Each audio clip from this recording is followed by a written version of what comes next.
I've always wanted to do that.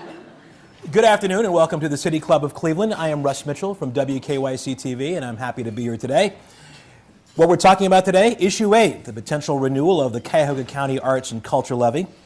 First approved by voters back in 2006, the cigarette tax has provided $125 million for more than 300 arts organizations countywide, making Cuyahoga County a national leader in local public funding of the arts. A national study by the University of Chicago in 2014 indicated that Cuyahoga's combined federal, state, and local public funding for the arts outpaced 12 other metro areas, including such art powerhouses as San Francisco, San Diego, and Philadelphia. The original levy expires in January of 2017. Cuyahoga County residents can decide this November, less than 2 months actually, to renew the 10-year 30-cent a pack tax on cigarettes for a second decade, which should generate about $100 million for the arts between 2016 and 2026. Now, let me tell you about the panelists today. To my direct left, Fred Bidwell, the owner of Bidwell Projects. And my far left, Deena Epstein, former program officer for the arts at the George Gunn Foundation. They have strong points of view on the importance of funding for the arts. Fred, a longtime supporter of the arts, serving as interim director of the Cleveland Museum of Art for nearly a year before the hiring of Bill Griswold, who was just here, a couple weeks ago. In 2013, he and his wife Laura purchased the Transformer Station on West 29th Street in Ohio City and turned it into a thriving, free contemporary art space. I understand it's going to be a really nice apartment in there as well. That's what I read in the papers anyway. Deena spent 25 years as the George Gunn Foundation, at the George Gunn Foundation, before her retirement a few months ago. She became their first ever program officer for the arts back in 1990 and has assisted countless local arts organizations flourish in Cleveland. She's also a legendary reporter and columnist for the Plain Dealer. Both Fred and Deena are recipients of the Cleveland Arts Prize. The prize recognizes those rare leaders whose life and work are illuminated by an energetic and inspiring dedication to a democratic vision of the arts. Fred and his wife received the Martha Joseph Prize in 2013. Deena received the Robert P. Bergman Prize in 2014. And with that, let's get started. Thank you both for coming today. Should be a nice conversation. Deena, I'm going to start with you. Kind of give us issue 108, 101. What institutions and what programs are affected by this levy? Everybody. It has truly been amazing. I think one of the things that has happened since the passage of the levy was the breadth of the arts community has just increased tremendously. We've got everyone from the tiny organizations all the way up to the Cleveland Orchestra. We have activities happening in all segments of the community, all over the county. And the amazing thing is that more than half of this is free.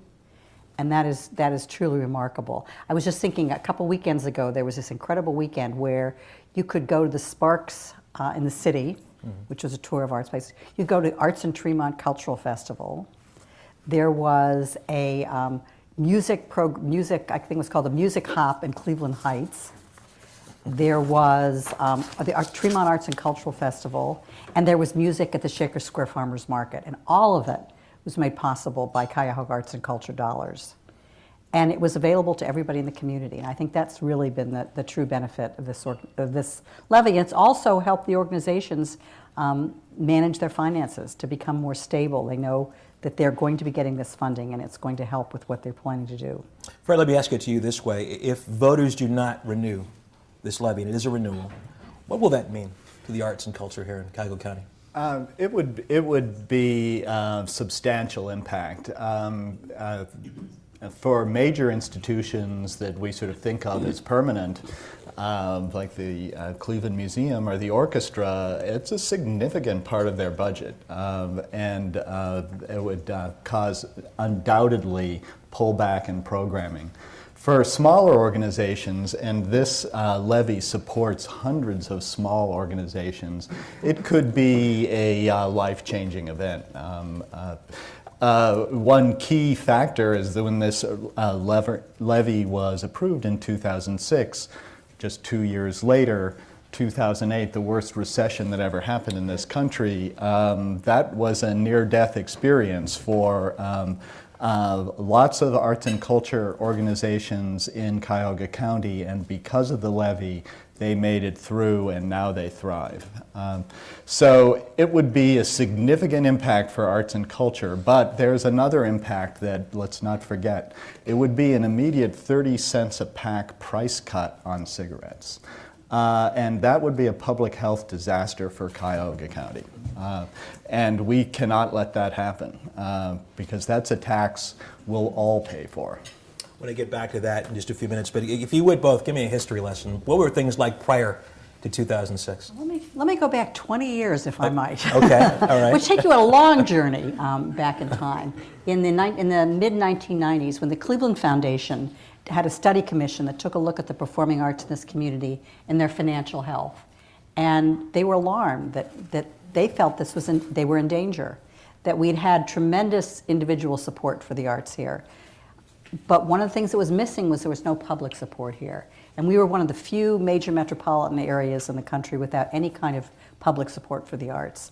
And each arts organization was sort of out on their own in terms of trying to get their funding. And the Cleveland Foundation, the Gunn Foundation, began having conversations about how could we move this conversation forward? How could we begin thinking about public support for the arts? And also, how could we make the arts really a part of this community, every segment of the community? And one of the things we realized was that the arts in this community really needed an advocate, that they needed an advocacy organization. An organization that could bring the arts community together, that could represent the arts in other segments of the community. And in 1995, I believe it was, we brought Tom Shorgle to town to start what became the Community Partnership for Arts and Culture. And Tom began the hard, laborious work of laying the groundwork for what eventually became the tobacco tax levy. And it was meeting with people all over the community. It was a cultural planning process. Went out to every section of this county and talked to people about what the arts meant to them and what they would like to see the arts do in what contribution they'd like to see the arts make. How could the arts be more a part of their life? And through all of that became the groundwork for what led to a failure. The county commissioners agreed in 2004 to put what was then issue 33 on the ballot. And that was essentially a property tax for economic development, and they tacked on the arts. My feeling is they thought, let's get rid of these folks. We'll show that this is not going to work. Well, we surprised them. It almost passed. It was a 48% yes on that, which suddenly made everyone sit up and take notice and say, wow, people here in Cuyahoga County really care about the arts, and they really value what the arts have done. And the arts community regrouped and began to explore a lot of different possibilities for what we might tax. What would provide an ongoing, dedicated source of income for the arts? Not a line item in somebody's budget that could be here this year and not be there next year, but one that would provide enough dollars and dollars on an ongoing basis. And we looked at all sorts of things. I mean, my favorite, I keep thinking, thank goodness we didn't decide to do this, was a tax on video rentals. Could you imagine where we'd be today if we had done that? But this was the era of Blockbuster. That was the time. It's huge. We looked at tax on dry cleaning. We looked at taxes on property transfers. Property taxes we felt were a no-go. The notion of a tax on cigarettes, a so-called sin tax, had precedence in this community.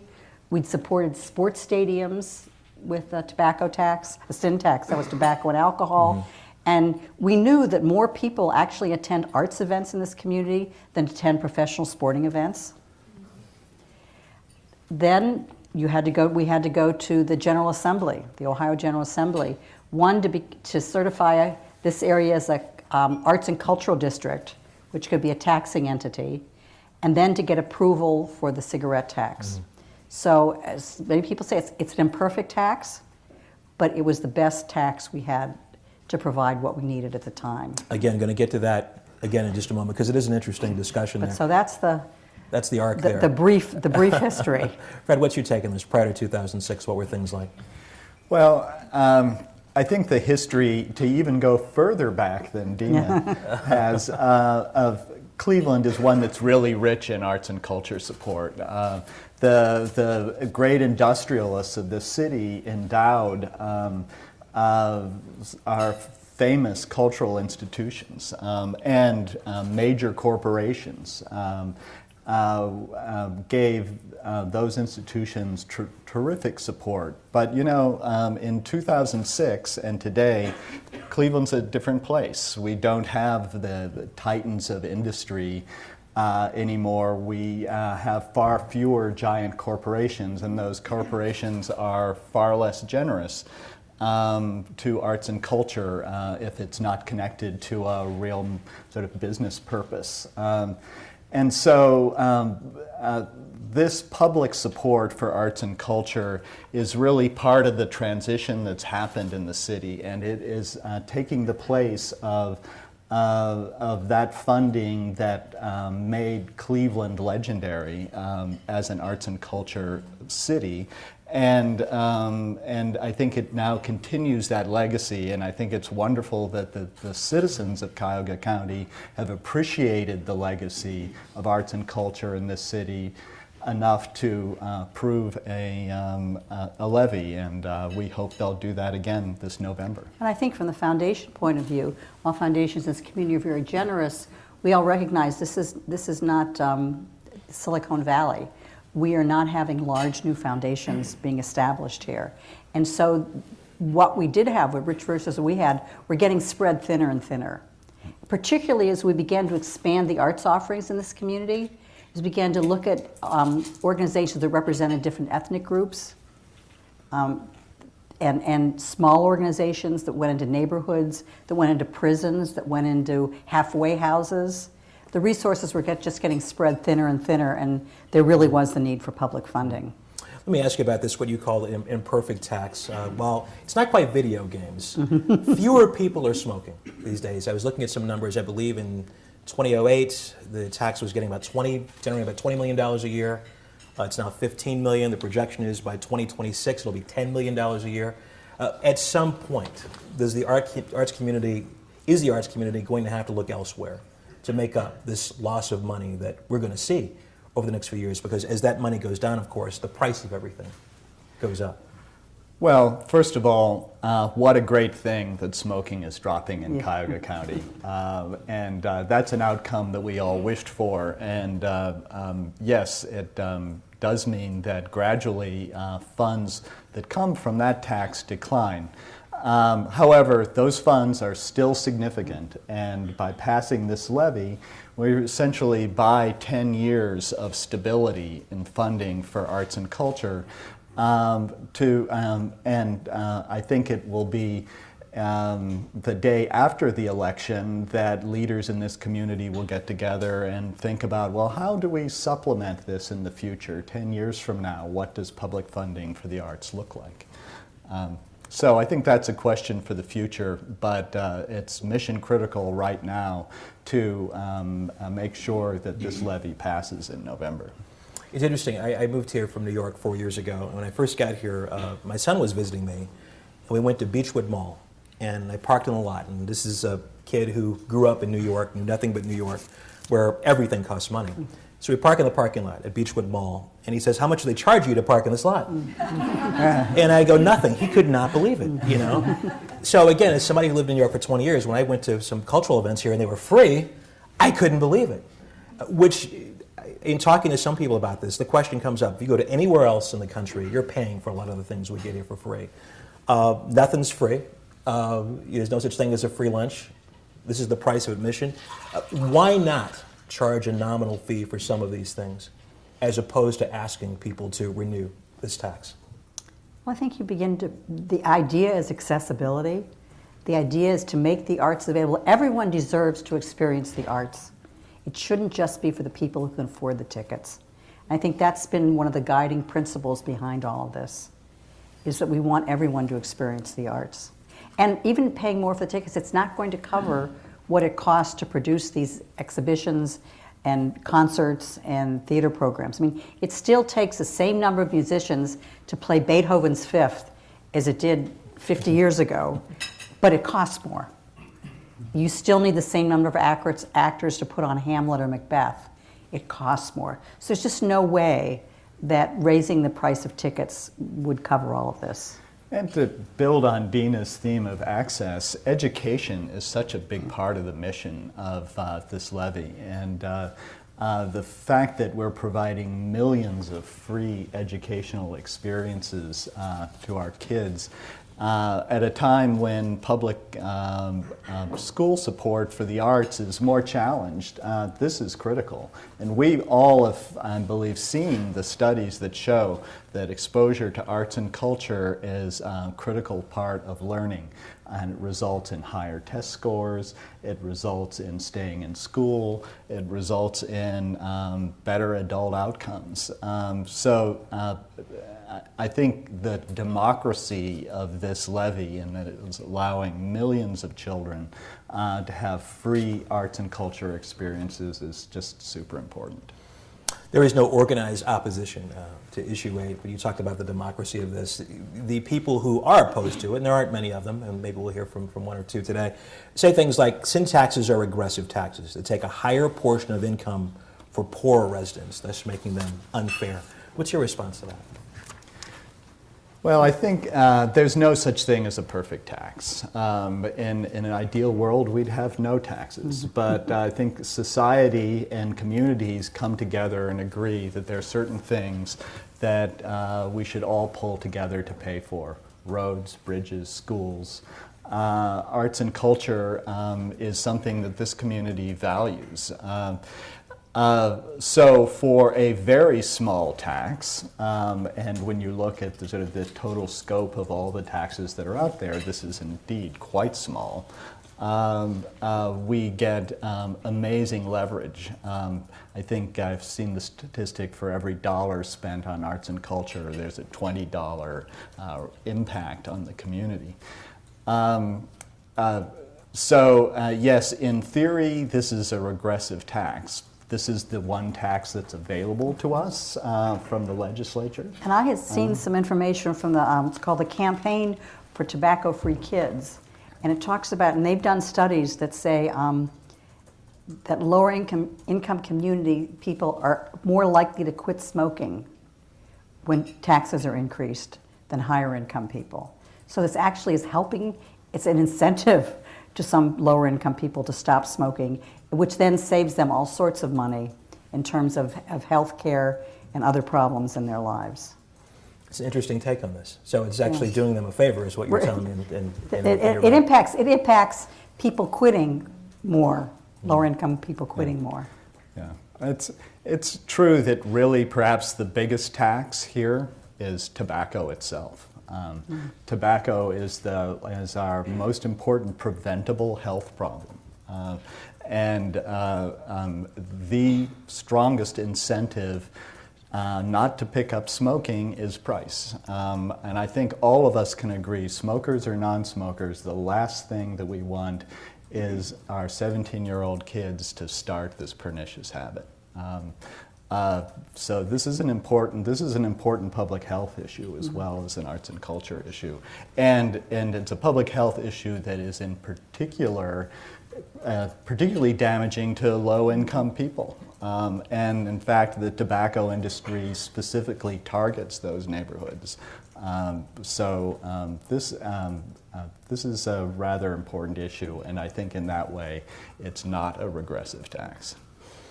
Deena, I know when you were at the Plain Dealer, I read you would sneak away and go to theater, after work. Just kind of give us your history with the arts. Why are you someone who has been a champion of the arts all these years? I think I see what the arts can do, not just for individuals, but also for communities. I mean, I think the intrinsic value of the arts is amazing, just as an individual for appreciating a beautiful painting, a work of art, a theater production. But I think the arts also play a real role in our community. I think that they can build bridges between cultures. And I think we've seen that with the CAC grant making, where there have been grants to organizations like Julio de Borjos, which puts on the Puerto Rican Day Festival. I see Edna Duffy from Duffy Liturgical Dancers, the Jewish Community Center's Jewish Film Festival, the Chinese American Association's Asian festival. So these are all things that help people understand other cultures. If you go to something like Wade-Oval Wednesday, it's like a mini United Nation. These are all things that are supported by Cuyahoga Arts and Culture. We've also seen the role that they've been playing in our neighborhoods. We have neighborhoods that you wouldn't recognize today if you'd been there 20, 25 years ago. Gordon Square, Collinwood, what the arts have done to revitalize those neighborhoods, and the role the arts are playing with places like Rainey Institute, with children, Art House in Old Brooklyn, where they're really making a difference in a neighborhood. You look at an organization like Cleveland Public Theater, which does programming which just has incredible impact on some of the social issues we're facing today. The work they do with the men at Whitehaven. Broadway School of Music has a program with women who are in halfway houses. There's just so many different ways. There's ways of addressing social issues in this community. City Music each year picks a concert and they have a theme around a social issue. Last year it was on homeless children. And so they use the arts to shine a light on something else that was a major issue to this community. So I just see the way the arts can impact so much of our lives. And I think that's what's kept me engaged and excited. And I've seen these new dollars that came through issue 18 really making a difference and helping organizations think a little bit outside, I hate that term, outside their box, but outside their theater or outside their gallery, to look at how can we connect with the different population in a different way. And how can we make a difference, not just for our organization, but for the Cleveland community? Right, for you too, for those people who don't know it, former advertising executive, what got you so interested in the arts and what's going on here in Cuyahoga County? Well, I would underline everything that Deena just said from a grassroots standpoint. It's all about improving sort of the health and wellness of the community. But looking at it from the standpoint of an entrepreneur, this is all about talent retention. Arts and culture is not an amenity for a modern city. It's a necessity. It's a competitive advantage. We're competing against New York, Chicago, San Francisco, Atlanta for talent, for businesses, and we cannot compete unless we have world-class arts and culture resources. It's not just an amenity, it's a resource for creativity, for innovation. This is what contemporary entrepreneurs and talent are looking for, and we have it, and it's making a difference.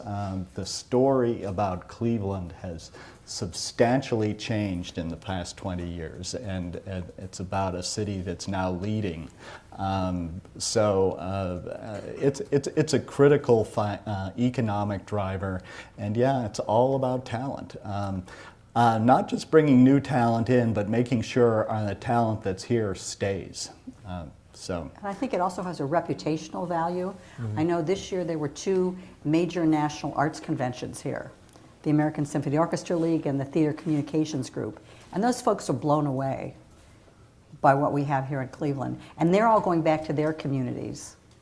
And they're talking about what they saw here and what was happening here. And I know from the TCG group, there were people who were planning vacations in Cleveland. But initially they came here and said, why is this conference in Cleveland? Why are we coming to Cleveland? But once they got here and saw the breadth of what we have to offer in the arts, completely different lens. Well, you touched on this, but again, that perspective, if you would give it to us again, in terms of what we see in other cities, not in terms of just talent, but in terms of what's available to the public to go see for free. Where is Cleveland on that list? We talked about the money spent more than Chicago, more than San Diego, more than a place like San Francisco. As far as opportunities are concerned and things that we as community members can do in Cleveland when it comes to arts and culture, where are we compared to other cities? Well, I don't think it's a contest because in some ways I just think we're unique and you know, it may be difficult to compare. What other city our size has one of the world's great museums, one of the world's great orchestras? That's sort of the obvious. But if you think of the 300 organizations scattered all across Cuyahoga County, not just in the center of town, but right out to the edges of the county, the variety and texture of what we have to offer, I think, is really perhaps unmatched. And I think that's partially part of our long history of arts and culture in this county, but it's some of it can be directly related to CAC, which has very much been about supporting not just the big organizations, but also the grassroots organizations. I think pick any night of the week, and you've got 4 or 5, 6, 8, 10 different things you could go to, which is just the breadth is amazing. There is a lot of stuff out there. Again, there's no organized opposition to this, but it's interesting. You guys, pro-Issue 8 people, have been pretty aggressive about getting out there and getting the message out. What is your biggest concern as to what's the biggest hurdle you think you face in getting this passed? Well, we think that the biggest issue is awareness. Most people, once they are sort of reminded what the cigarette tax and Issue 8 is, say, "Oh yeah, that's right." But I think our biggest enemy is inertia. We need to remind people what an important part of the community this is. Don't take it for granted. And be sure you actually get out and vote. I think there's a tendency, it's going to pass. We don't have to do anything.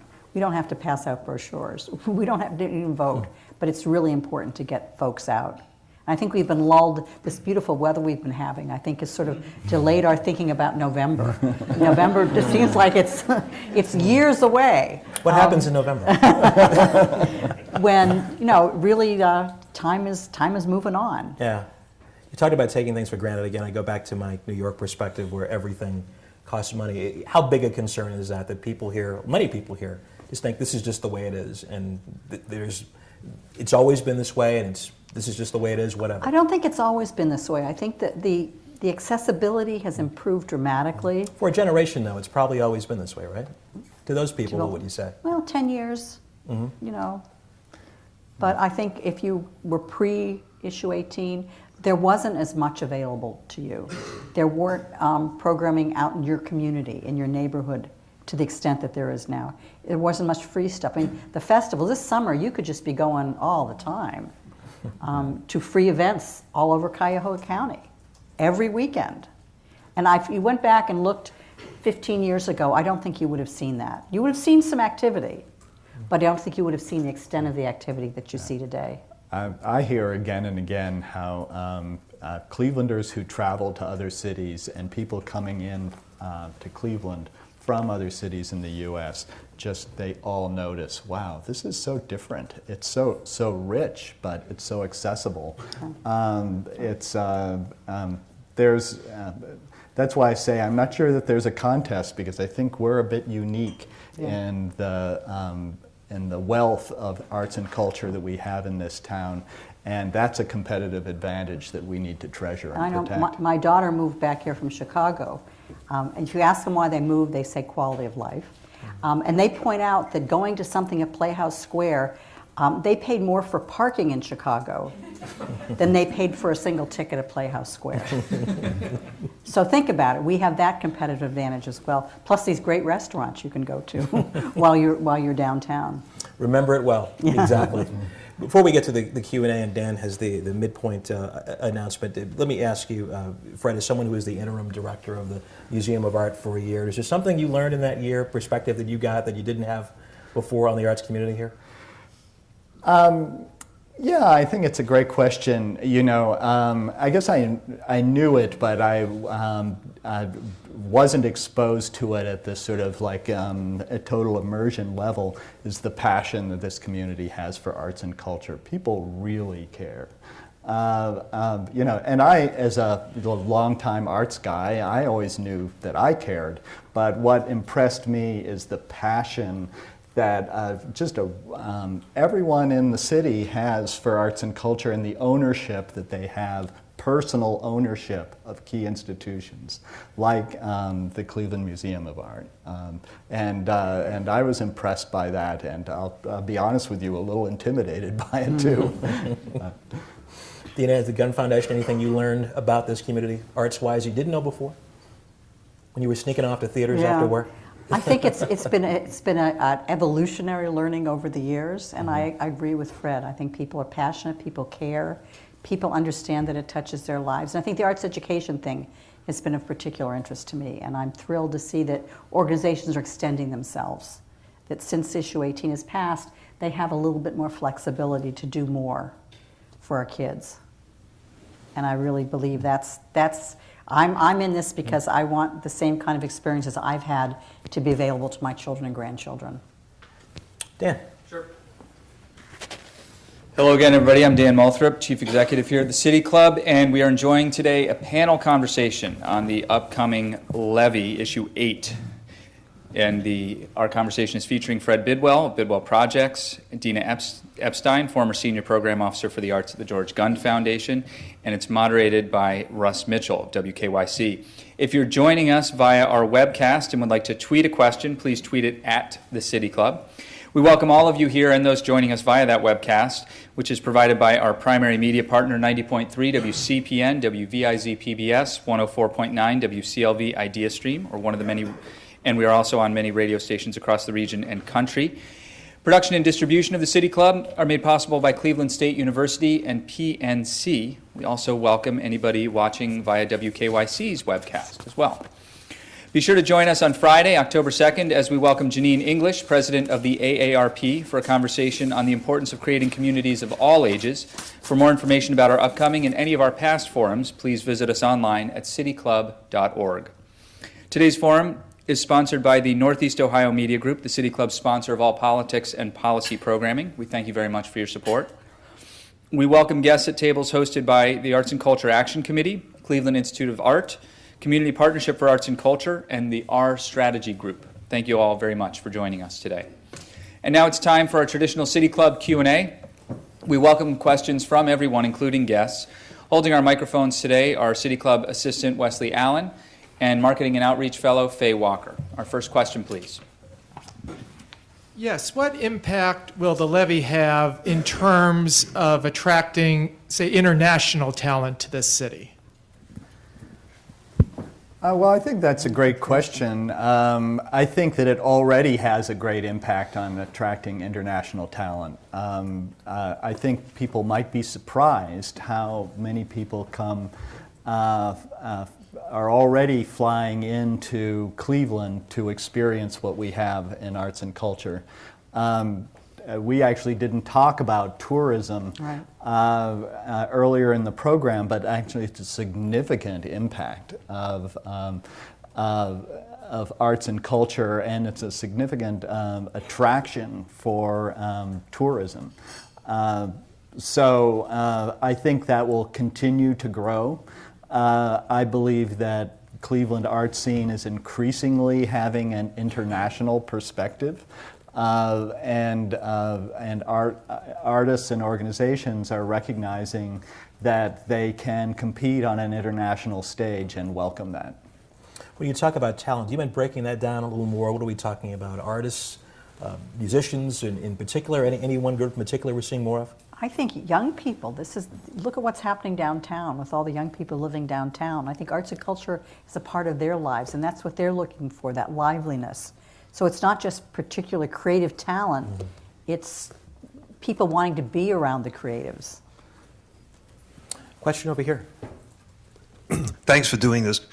I know that arts is a from the ground up kind of activity, but as you look over the 300 organizations, are there deficits or areas that arts need to fill over the next 5 or 10 years that you would like to see?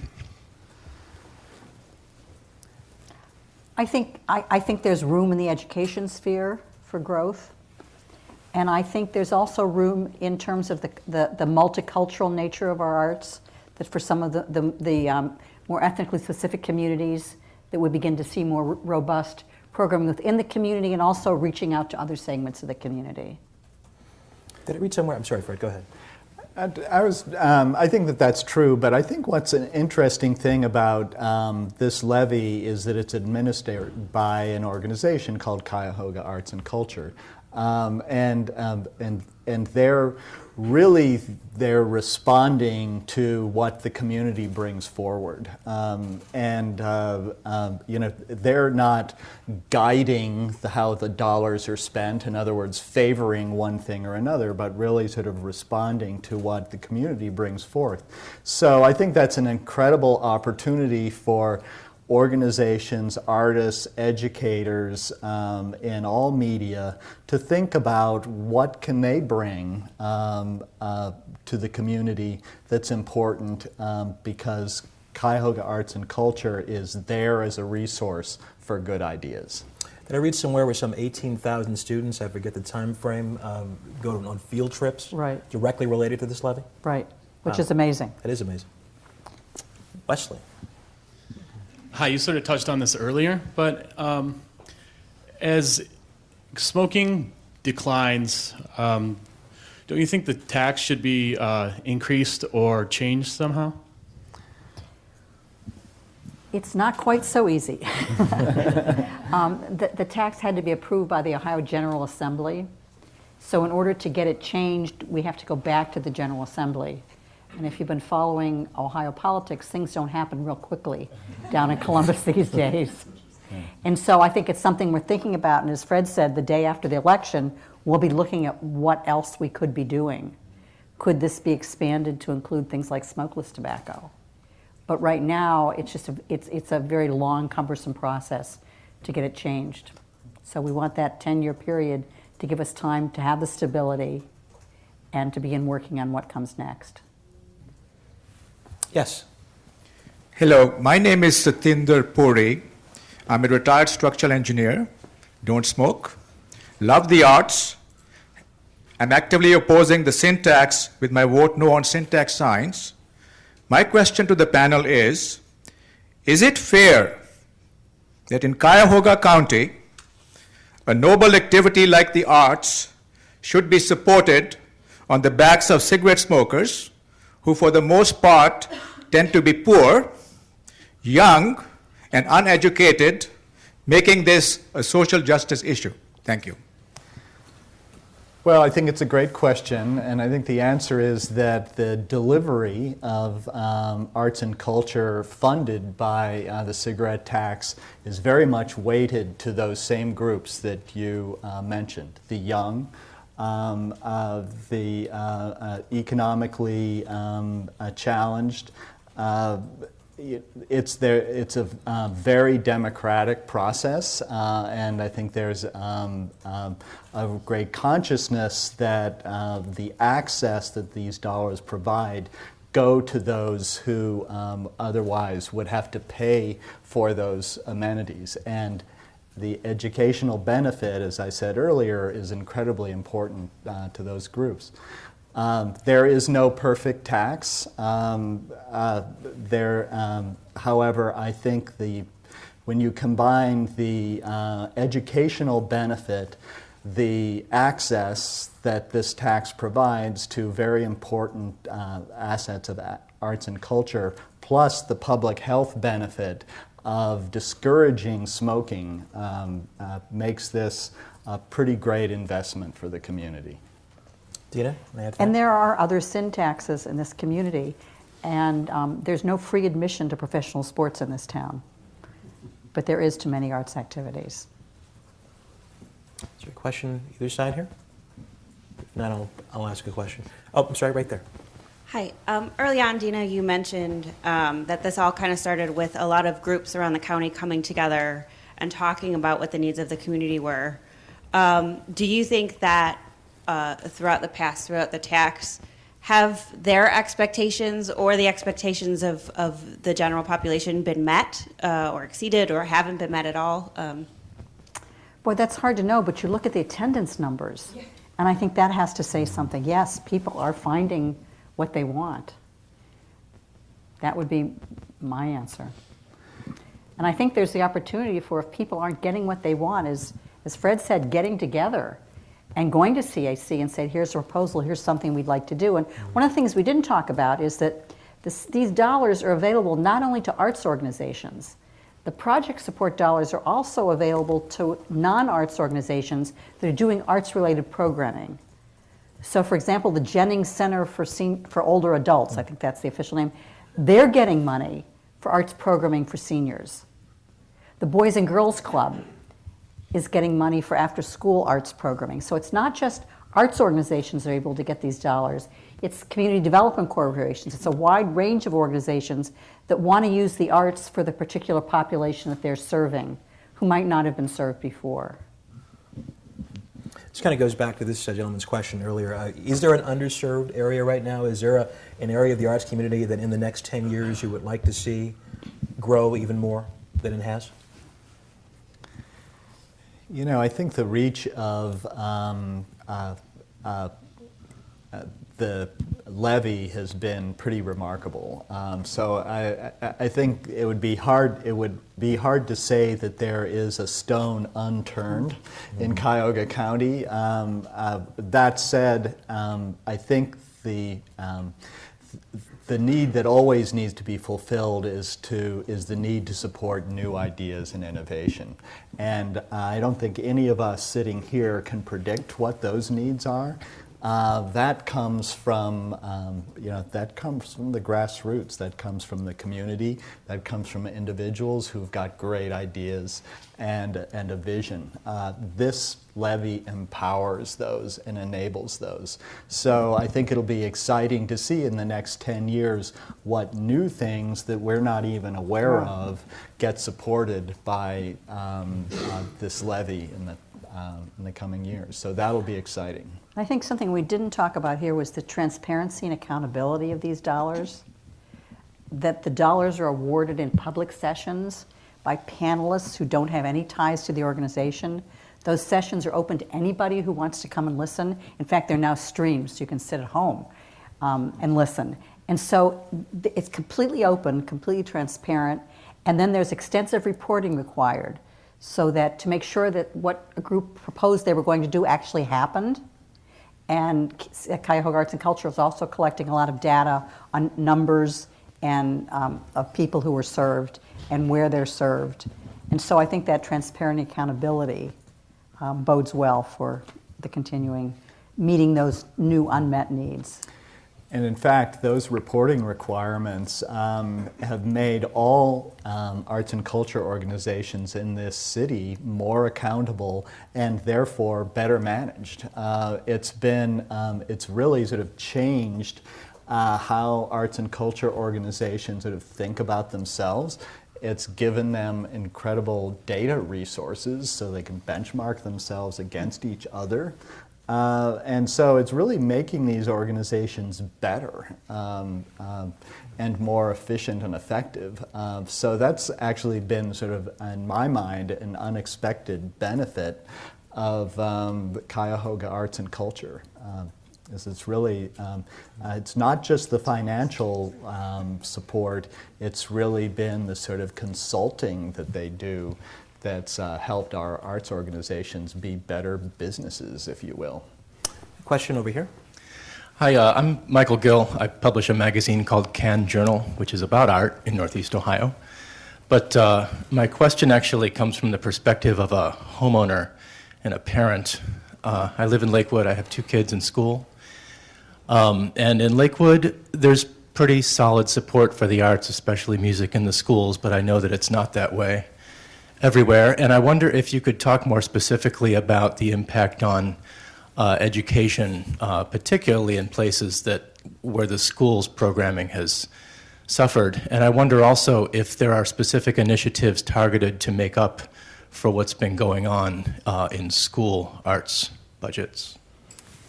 Well, I think the range of programming, I'll talk about the Cleveland schools, which are the ones I probably have the most familiarity with. There are many, many organizations that are going into the Cleveland schools with programming. Those kids would just not have had anything. For example, the Cleveland Playhouse now has several schools they're working with, and they're working with things around social and emotional intelligence of children, something we might not think of the arts particularly doing, but it's doing a very effective job of working with the children in that way. Great Lakes Theater Festival has residencies, week-long residencies in the schools where they help children look at the classics and connect the themes in the classics to what's happening in their own lives. I've watched Roots of American Music in a school where they're talking about Appalachia, and the kids have formed jug bands to kind of understand what was going on, what was life like in that time. So the arts are being used in all different sorts of ways, teaching just the arts, but also using the arts to teach other subjects. And I think you're seeing more and more groups looking for how they might reach out and do those sorts of things. They're finding the arts organizations that are going to the schools are also looking at what the curriculum needs are. And they're not just taking a canned program and plopping it into the school. They're saying, how can we best serve the needs of these kids? So I think we're seeing that shift in the community. I don't think it's enough. It may never be enough. There's always room for more. How concerning is it to you as patrons of the arts that the first thing pretty much that gets cut in school districts when there are cutbacks are arts programs? Very disturbing. Yeah, I can't emphasize as a business person how short-sighted that is. Success in business is about creativity and innovation. Yes, you need basic skills, you need to know how to read, write. I get that, but if you aren't, creativity and innovation is a skill that you must learn. And it starts early, very early. So when you eliminate that from school curricula, it's incredibly damaging and short-sighted. So that's a national tragedy. It's not just a local one. And I think we've seen in schools where there are the arts, you see better attendance. A number of the groups report on the days they go into the schools, attendance is higher than it is on the other days. There's fewer discipline problems. So the kids really want this, and there are kids who learn best in this way. And just so I understand, going back to the second part of his question, is it safe to say that, and going back to what you said, Deena, that the county is, for lack of a better term, stepping up programs in schools like the Cleveland Public Schools because arts programs are going away? Is that a fair? I think even if arts programs weren't going away, I think this arts community and the organizations, this community, see the need for them to be in the schools, to provide, if kids are getting an arts education, the extra that provides. So I think the organizations have always been interested and will continue to be interested. And if we have that day when, who knows when that will be, when every kid has arts every day in school, I still think we'll see the arts organizations, this community, playing a role. I see. Yes. Hi. I was wondering, how's the vote counted? Is it, if someone doesn't vote, if they just skip that question, is it voted as a no? Or is it a percentage of voters that say yes? How does that work? How do you decide? As I understand, it's a simple majority of among those who vote. If you skip it, essentially you're conceding a vote to those who have voted no. It's important that you vote and that you vote yes. In 2006, how close was the vote? How concerned were supporters of the issue?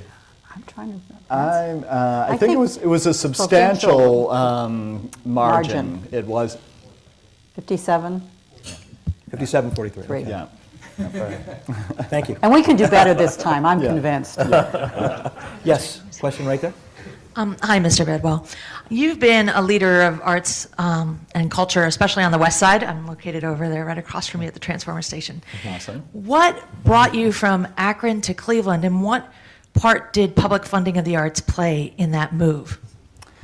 Well, first of all, I didn't come from Akron to Cleveland. I'm in Akron and Cleveland, and I'll always have a foot in both communities. If anything, what I've seen happen here with the Cuyahoga Arts and Culture in Cuyahoga County and the impact it's had, it's made me very jealous for Akron. Currently in the state legislature only allows Cuyahoga County to have a tax like this. It would be great if every county in Ohio had a resource like this. I guess, having had being deeply involved in Akron, I look at Cuyahoga County and think, boy, I wish Summit County had something like that. It would be a big deal. We are the envy of lots of other communities around the country. Fred, you're from Boston originally, right? That's where I was born, Okay. yes. So I can't call you a kid from Akron. No. Just asking. This guy has a question. Yes, I do. Sorry. I know that in the last many years that we've had this funding source, that CAC and the other organizations that have worked with CAC have evolved somewhat. And I wonder if either of you could discuss what the original vision was, what was tried and didn't work very well and had to be tweaked, and how the organization and the granting is improving or has improved over the last years. What has been learned besides the obvious thing that I don't want you to say, which is we've learned that public funding for the arts is wonderful. So if you could go beyond that and talk about sort of how we're doing it better because we've learned something, that would be interesting. I think before the issue was passed, we talked, there was already on the table, there would be 3 types of funding. There would be operating support, which is critical for organizations, and that would be the largest bucket of money. There would be project support, which would be available not just to arts organizations, but to non-arts organizations as well. And there would be funding for individual artists, which became known as the Creative Workforce Fellowship Program. And so these 3 sort of programs were sort of in place before it began. I think what CAC has done is refine those programs. And there was no structure in place for how do you do this? And so I think the panels were a very interesting notion, and the evolution of those panels. There's been, I think, a lot more outreach to try to get different organizations, not just the usual suspects, to try to reach all segments of the community. I think that's been a learning experience that don't build it and they will, it isn't kind of build it and they will come. You sometimes have to pull them a little bit to get them there. And so I think they've been experimenting back and forth with different procedures and what's the most effective and efficient way of doing this. And the reporting, I think, has evolved. We now have something here called the Ohio Cultural Data Project, which is part of a national program. It's an incredible database that organizations fill out. So everybody is now filling out apples to apples. So you can get a lot more data, you can do comparative information, you can do more evaluation. That wasn't in place when the tax was originally passed. I think the CAC is constantly evolving their sort of measures, as particularly for financial performance. They deal with this sort of incredible range of organizations, from sort of essentially one-person bands to 500 employee operations with big endowments and fancy CFOs and debt and and all of this is and sort of to be able to sort of have a one-size-fits-all model for what constitutes financial stability, success, good financial trajectory. It's tough when you're dealing with that range of organizations, and I think they continue to sort of get more and more nuanced on how to do that. And that's all good because I think that is helping them and making good judgments, and also helping the organizations that are the benefit of those judgments. And you mentioned Wade Oval Wednesdays. Mm-hmm. Would that be an example of something that seems to be going more popular every year? Right. Something that's eligible for more money that the committee would look at in a different way? The more popular it gets? They come in just about every year, I think, for project support. Uh-huh. And it's a very complicated formula, depending on what the size of the pot is, how many organizations get a certain score, and what that score is. It needs a mathematical degree to figure all that, way beyond me. But so it depends. So every year it might be a little bit different depending on how that formula has worked. Yes. Hi, everybody. How has the tax for the arts and culture, how has that helped impact community development and economic development? I think there's a wonderful collaboration now with Yeah. both large and small organizations, as well as the community development organizations that are really doing a killer job. They are, and I think we've seen a lot more collaboration. Thank you for that, Liz. And I think we're seeing it in neighborhoods like first of all, just basic economics, payrolls. We have a lot of people working in the arts community. And so that's just the base level. But I think we've seen a lot of development. What's happening in the Waterloo area, it's amazing. What's happening in Gordon Square, what's happening in St. Clair Superior.